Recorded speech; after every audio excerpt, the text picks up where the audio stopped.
பூமியின் சகல ராஜாக்கள பார்க்கிலும் ராஜாவாகிய சாலமோன் ஐஸ்வர்யத்திலும் ஞானத்திலும் மிகச்சிறந்தவனா இருந்தான் அப்படின்னு வேதம் சொல்லுது.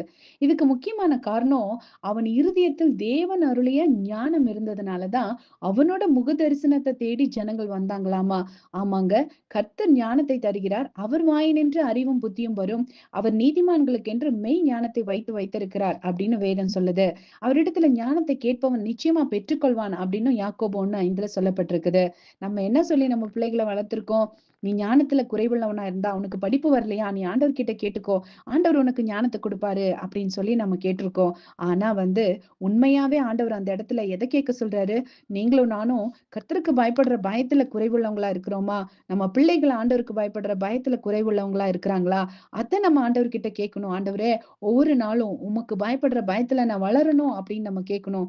அப்படி நம்ம வளரும்போது தானியேலோட காலத்துல தானியேல் கூட இருந்த தானியேலோட ஃப்ரெண்ட்ஸும் தானியேலும் இந்த 4 வாலிபர்களும் அந்த பாபிலோன் தேசத்துல இருந்த எல்லா ஞானிகள விட 10 மடங்கு சமர்த்தராக இருந்தாங்களாமா.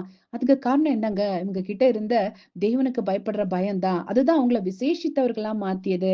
அது மட்டும் இல்ல, பார்வோனின் அரண்மனைக்கு சிறைச்சாலையிலிருந்து வரவழைக்கப்பட்ட யோசேப்பு கிட்ட இருந்த அந்த விசேஷித்த காரியமும் ஆண்டவருக்கு பயப்படுற பயம் தான். இந்த ஆண்டவருக்கு பயப்படுற பயம் எங்க இருக்குதோ, இந்த ஞானம் எங்க இருக்குதோ, அங்க நிச்சயமா ஜனங்கள் தேடி வருவாங்க.